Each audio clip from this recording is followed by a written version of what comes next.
तो फिर से गुड मॉर्निंग मध्य प्रदेश में आप सभी का स्वागत है। चलिए मध्य प्रदेश की खबरों की तरफ रुख करते हैं।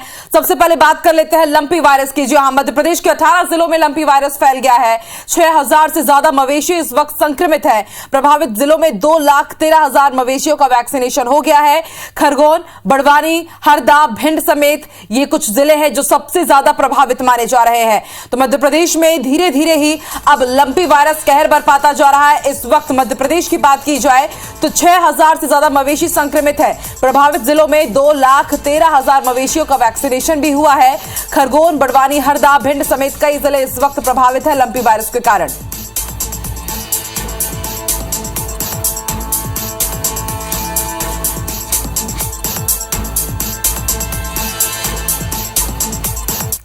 वहीं इस वायरस का अब प्रकोप ग्वालियर जिले में लगातार बढ़ता जा रहा है। ग्वालियर जिले में लंपी वायरस का खतरा बढ़ता जा रहा है। जिले में अब 24 घंटे की अगर बात की जाए तो बीते 24 घंटे में 10 नए केसेस सामने आए हैं लंपी वायरस के। आपको बता दें, गायों के लिए क्वारंटीन सेंटर भी बनाया गया है। ऐसी गाय जो लंपी वायरस से पीड़ित है, अब उन्हें अलग क्वारंटीन सेंटर में रखा जा रहा है। बंदोली गौशाला में क्वारंटीन सेंटर बना है। लंपी वायरस पीड़ित गायों को अब क्वारंटीन सेंटर में शिफ्ट किया जा रहा है। आपको बता दें, मंगलवार को करीब 2300 गौवंश का वैक्सीनेशन भी कराया गया है। तो ग्वालियर में तेजी से लंपी वायरस पैर पसार रहा है। बीते 24 घंटे के अंदर 10 नए केसेस मिले हैं और ऐसी गाय जो कि लंपी वायरस की चपेट में है, उन्हें अब अलग आइसोलेटेड वैक्सीनेशन सेंटर में, क्वारंटीन सेंटर में रखा जा रहा है। इसके साथ ही अभी तेजी से तमाम गायों का वैक्सीनेशन भी किया जा रहा है। मंगलवार को 2329 गौवंश का वैक्सीनेशन हुआ है और इस वक्त सरकार, प्रशासन, पशु चिकित्सा विभाग की यही प्राथमिकता है कि ज्यादा से ज्यादा गौवंशों का वैक्सीनेशन हो सके। तो इस वक्त बंदोली गौशाला को क्वारंटीन सेंटर बनाया गया है गायों के लिए। आपको बता दें, लगातार न सिर्फ ग्वालियर बल्कि करीब मध्य प्रदेश के 18 जिले लंपी वायरस की चपेट में है। कई जगह गायों की स्थिति बेहद दयनीय हो चुकी है। तड़पते हुए गाय दम तोड़ रही हैं। इसके साथ अब एहतियातन यहां पर वैक्सीनेशन की रफ्तार तेज कर दी गई है और कोशिश यही कि ऐसी गाय जो कि लंपी वायरस की चपेट में है उन्हें अलग रखा जाए। इसलिए अब उन्हें अलग से क्वारंटीन सेंटर में रखा जा रहा है। किसानों के लिए इस वक्त बेहद विपदा का समय, क्योंकि कुछ किसानों ने लोन लेकर के गाय खरीदा, लेकिन अब उनकी जो गौवंश है वो लंपी वायरस की चपेट में आ गई है। इंदौर में कई जगह ऐसे हैं जहां पर अब दूध लेना भी बंद कर दिया गया है और ज्यादातर जो हालात खराब हैं वो गुजरात और राजस्थान से सटे जिलों में है।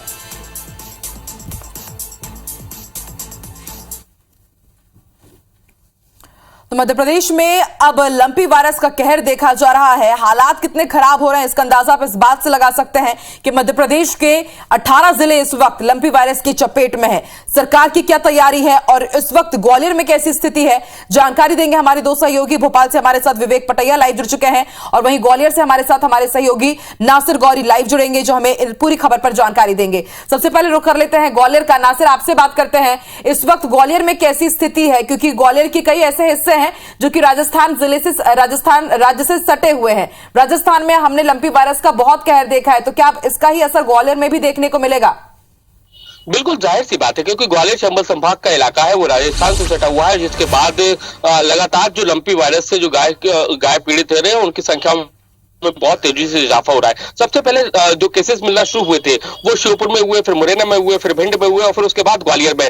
तो लगातार जो लंपी वायरस के से पीड़ित गाय है उनकी संख्या में बहुत तेजी से इजाफा हो रहा है और उसको देखते हुए कलेक्टर ने धारा 144 है वो भी लागू कर दी है कि किसी भी हाट बाजार पशुओं का मेला नहीं लगेगा, किसी भी तरह का कोई भी पशुओं को लेकर हाट बाजार आयोजित नहीं किया जाएगा। और ग्वालियर में लगातार इसके जो लक्षण है गायों में मिलते जा रहे हैं। अभी 24 घंटे में 10 नई गाय और मिली है, तो ऐसे में उनके लिए अलग से क्वारंटाइन सेंटर है वो बनाया गया है। यहाँ से लगभग 50 किलोमीटर दूर ग्वालियर से बंदोली गांव है, वहां पर गौशाला है, वहां पर उन गायों के लिए एक क्वारंटाइन सेंटर बनाया गया है, जहां पर जो भी लंपी वायरस से पीड़ित या फिर उससे संबंधित या उनसे सस्पेक्टेड जो गाय मिलेंगी उनको वहां रखा जाएगा और साथ ही तेजी से वैक्सीनेशन है वो किया जा रहा है। ग्वालियर नगर निगम की जो जो गौशाला है लगभग वहां पर 5000 से ज्यादा जो गाय है उनका वैक्सीनेशन हो गया है। वही जो शहर में और आसपास के जिलों में जो आवारा के रूप में घूमती है उनमें लगभग 2300 से ज्यादा जो गाय है उनका वैक्सीनेशन हो गया है। और जो पशु चिकित्सा विभाग है उसने लगभग 25,000 से ज्यादा इंजेक्शन की जो डिमांड्स वो की है कि उनका कहना है कि अगर इस वायरस को जल्द ही नहीं रोका गया तो लगातार इसका खतरा बढ़ता जाएगा। वही कांग्रेस ने आज इसको मुद्दा भी बना लिया। कांग्रेस आज इस मामले को लेकर दोपहर 1 बजे ग्वालियर के कलेक्ट्रेट का घेराव करेगी और उसको मुख्यमंत्री के नाम पर ज्ञापन भी सौंपेगी। उसका कहना है कि जो निचला जो अमला है, जो पशु चिकित्सा विभाग है, वो शायद उतनी तेजी से काम नहीं कर पा रहा है, जिसके कारण लगातार जो केसेस है लंपी वायरस के वो बढ़ते जा रहे हैं। बिल्कुल नासिर, देखा भी यही जा रहा है कि बेहद तेजी के साथ यहाँ लंपी वायरस के मामले बढ़ रहे हैं। गौवंश में आप बने रहिए, रुक कर लेते हैं विवेक का। विवेक, सारे फैसले भोपाल से ही लिए जाते हैं। हमने राजस्थान में देखा कि शुरुआत में ये कहा गया कि सब कुछ कंट्रोल में है और अभी वहां पर 33,000 से ज्यादा गायों की मौत हो चुकी है। मध्य प्रदेश में भी फिलहाल यही कहा जा रहा है कि सब कुछ कंट्रोल में है, लेकिन तस्वीरें कुछ और बयां कर रही है। कहीं यही हालात मध्य प्रदेश के लिए ना सामने खड़े हो जाए, इसको लेकर के सरकार और प्रशासन की क्या तैयारी है? कुछ कड़े कदम अब तो उठाने पड़ेंगे।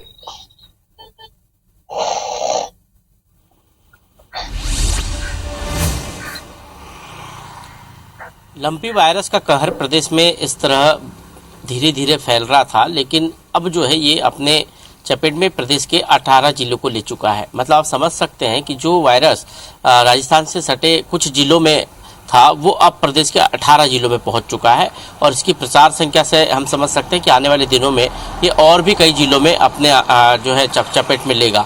और जो लक्षण है उस आधार पर हम कह सकते हैं कि ये वायरस जो है और भी कई जिलों में है, लेकिन जो सरकारी पुष्टि वो अभी तक 18 जिलों में है। और ऐसे में सरकार के दावे किए जा रहे हैं कि स्थिति नियंत्रण में है, लेकिन कहीं न कहीं वायरस की चपेट में 6000 से अधिक गौवंश, ये चिन्हित गौवंश है, लेकिन यदि हम देखें तो इसका असर और भी ज़्यादा गौवंश पर है। और कहा जा रहा है कि 6000 से अधिक गौवंश पर जो है इसका असर अभी हुआ है, लेकिन ये भी दावा किया जा रहा है कि 75% से अधिक गौवंश अभी तक ठीक हो चुका है और मौत की संख्या काफ़ी कम है। लेकिन सरकारी आंकड़े और वास्तविक आंकड़ों में भी काफ़ी अंतर है। सरकारी आंकड़े महज कुछ मौतों की बात कर रहे हैं गौवंश की, लेकिन जो जिलों से रिपोर्ट मिल रही है उसमें बड़ी संख्या में जो है गाय की मौत हो रही है। और ये कई सारे सवाल खड़े कर रहे हैं जो पशु चिकित्सा विभाग है और उसकी व्यवस्था पर। यह भी दावा किया जा रहा है कि प्रदेश में वैक्सीनेशन का जो कार्यक्रम है, जो गौवंश को वैक्सीन लगनी है, उसमें 2,13,000 से अधिक गौवंश को अब तक वैक्सीन लग चुकी है। लेकिन स्थानीय किसानों से यदि बात करें तो वो इस बात की हकीकत आज उजागर कर देंगे कि आखिर उनके यहाँ वैक्सीन के लिए पशु चिकित्सा विभाग की टीम कब पहुंची थी। तो कई सारे सवाल हैं जो खड़े हो रहे हैं, लेकिन एक बात तय है कि किसान इस वक्त काफ़ी परेशान है और जो लंपी वायरस की बीमारी है वो जिस तरह कहर बरपा रही है मवेशियों पर, वो कई चिंता के कई सारे सवाल खड़े कर रही है। दूसरी तरफ लंपी वायरस के चलते एक अफवाह जो फैली हुई है कि दूध नहीं ले रहे मवेशियों का, ये एक बड़ी अफवाह है। इसको लेकर भी स्थिति स्पष्ट करनी चाहिए, जागरूकता फैलानी चाहिए, क्योंकि दूध लेने से किसी प्रकार की कोई बीमारी नहीं फैलेगी।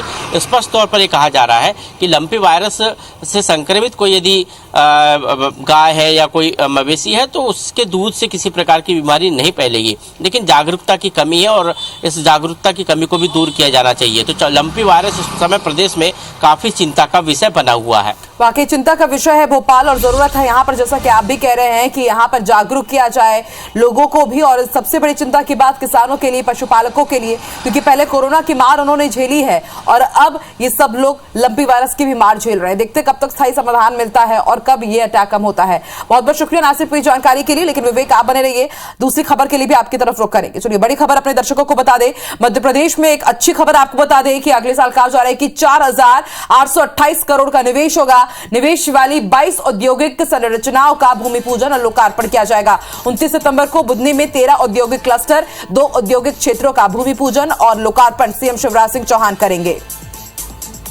जैसा कि सीएम शिवराज सिंह चौहान ने कहा था कि मध्य प्रदेश में इन्वेस्टर्स मीट के साथ ही तमाम तरह की कोशिश की जाएगी कि ज्यादा से ज्यादा निवेश आए।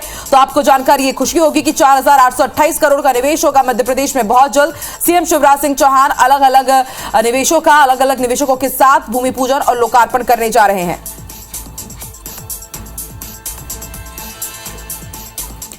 ज्यादा जानकारी के साथ लगातार हमारे सहयोगी इस वक्त विवेक पटैया लाइव जुड़े हुए हैं। विवेक, एक अच्छी खबर मध्य प्रदेश वासियों के लिए, क्योंकि अब बड़ी संख्या में निवेश आने जा रहा है। सरकार की क्या तैयारी है और किस तरह से ज्यादा निवेशकों को आकर्षित किया जाएगा मध्य प्रदेश के लिए?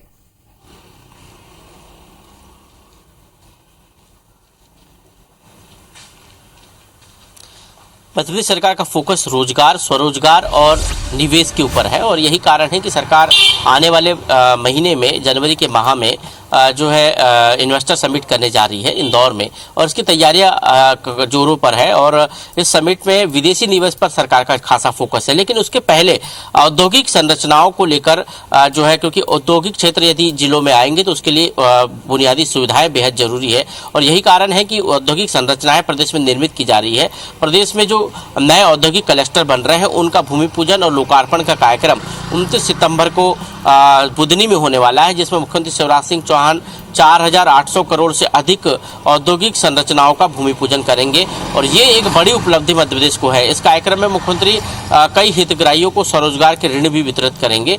सरकार का फोकस ये है कि लोग स्वरोजगार से जुड़े, क्योंकि हर व्यक्ति को सरकारी रोजगार मिलना संभव नहीं है और इसलिए जितने प्राइवेट जॉब के अवसर खुलेंगे और उसके लिए औद्योगिक इकाइयां प्रदेश में स्थापित होगी ताकि लोगों को उसमें रोजगार मिल सके और यही कारण है कि सरकार का फोकस औद्योगिक संरचनाओं पर है, औद्योगिक निवेश पर है, जिससे प्रदेश के युवाओं को रोजगार मिल सके और यही कारण है कि बुधनी में जो कार्यक्रम 29 सितंबर को होने वाला है उसमें बड़ी संख्या में औद्योगिक इकाइयों का भूमि पूजन और लोकार्पण होगा और स्वरोजगार के ऋण वितरित करेंगे मुख्यमंत्री शिवराज सिंह चौहान। जी,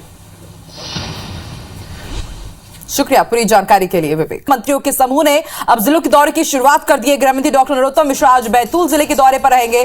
शासकीय योजनाओं का फीडबैक लेंगे, निरीक्षण और पार्टी कार्यकर्ताओं के साथ संवाद भी करेंगे। गृह मंत्री के साथ स्कूल शिक्षा मंत्री इंदर सिंह परमार भी बैतूल जिले के दौरे पर रहेंगे। तो सीएम शिवराज सिंह चौहान ने तमाम मंत्रियों को ये निर्देश जारी किए थे कि उन्हें तमाम जिलों में अब दौरे की शुरुआत करना है, तो इसका आगाज हो चुका है। शासकीय योजनाओं का फीडबैक लिया जाएगा, इसके साथ ही निरीक्षण होगा, पार्टी कार्यकर्ताओं से संवाद किया जाएगा और माना यही जा रहा है 2023 विधानसभा चुनाव के लिए मंत्रियों के दौरा बेहद अहम रहेगा, क्योंकि अब ये तमाम मंत्री जमीनी हकीकत से वहां पर रूबरू होंगे। और आज गृह मंत्री डॉक्टर नरोत्तम मिश्रा बैतूल जिले के दौरे पर रहेंगे। स्कूली शिक्षा मंत्री इंदर सिंह परमार भी उनके साथ मौजूद रहेंगे। तो वही कांग्रेस प्रदेश प्रभारी जेपी अग्रवाल आज मध्य प्रदेश के दौरे पर रहेंगे। मंदसौर और नीमच से वो दौरे की शुरुआत करेंगे। आज शाम मंदसौर पहुंचेंगे जेपी अग्रवाल। कल मंदसौर और 23 सितंबर को नीमच जिले के दौरे पर रहेंगे। जिला ब्लॉक अध्यक्ष, प्रदेश पदाधिकारी, विधायकों से मुलाकात करेंगे। पूर्व सांसद, पूर्व विधायक प्रकोष्ठ के पदाधिकारियों से भी उनकी मुलाकात होगी। तो जेपी अग्रवाल कांग्रेस प्रदेश प्रभारी मध्य प्रदेश के दौरे पर रहेंगे। आपको बता दें आज शाम मंदसौर वो पहुंचेंगे और दौरों की शुरुआत होने जा रही है। कल मंदसौर और 23 सितंबर को नीमच जाएंगे और इस दौरान तमाम जितने भी पदाधिकारी हैं, कार्यकर्ता है, जिला ब्लॉक अध्यक्ष है, पूर्व सांसद, पूर्व विधायक प्रकोष्ठ के पदाधिकारियों से उनकी बातचीत होगी और जमीनी हकीकत को टटोलेंगे।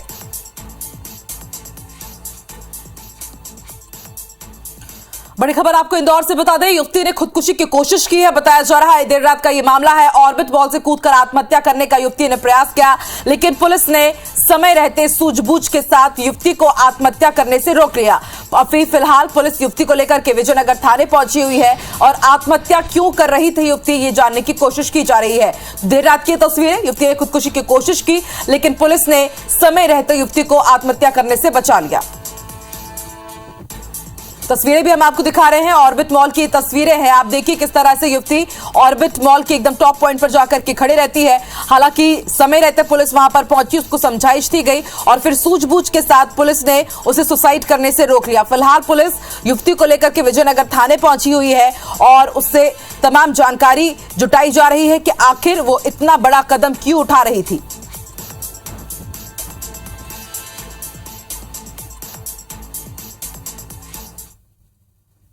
जबलपुर ऑर्डिनेंस फैक्ट्री खमरिया में सेना के लिए गोला बारूद असला बनाने वाली टंगस्टन रॉड चोरी होने के बाद हड़कंप मचा हुआ है। यहां फैक्ट्री प्रबंधन की शिकायत पर फैक्ट्री के ही एक कर्मचारी को गिरफ्तार किया गया है। आपको यह भी जानकारी दे दें कि इस कर्मचारी के पास से 57 किलो से ज्यादा मात्रा में टंगस्टन रॉड बरामद हुई है। संतोष सिंह नाम के आरोपी से पूछताछ जारी है कि वो आखिर टंगस्टन रॉड का करता क्या था और चोरी का यह सिलसिला कब से चल रहा था। वही ऑर्डिनेंस फैक्ट्री खमरिया प्रशासन ने भी मामले के आंतरिक और विभागीय ने जांच शुरू कर दी है। बता दें कि टंगस्टन रॉड का इस्तेमाल बैंगो बम बनाने में किया जाता है और ये इतना विध्वंसक होता है कि इस बम की एक ही मार से युद्ध टैंकों के परखच्चे उड़ जाते हैं। चोरी के माल के रूप में बरामद हुई टंगस्टन रॉड की कीमत लाखों में बताई जा रही है।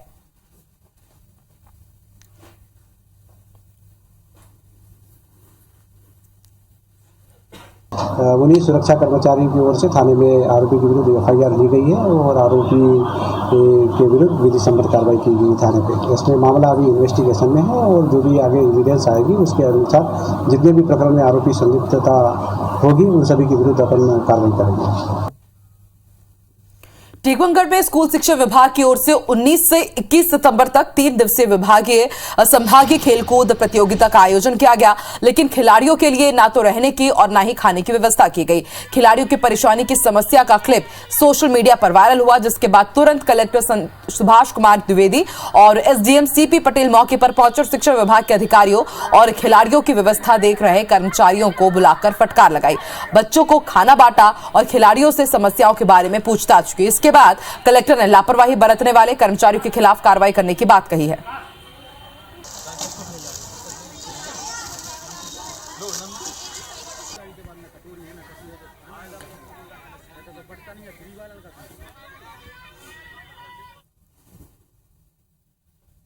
तो मध्य प्रदेश में आज खास क्या है, मध्य प्रदेश में आज क्या खास होने वाला है, इसकी तमाम जानकारी हमने आप तक पहुंचाई। लगातार मध्य प्रदेश की उन खबरों पर IBC 24 लगातार नजर बना करके रखे हुए हैं। आप ताजा तरीन खबरों के लिए देखते रहिए IBC 24 और आगे देखिए हमारा खास कार्यक्रम सितारे हमारे। दीजिए इजाजत, नमस्कार।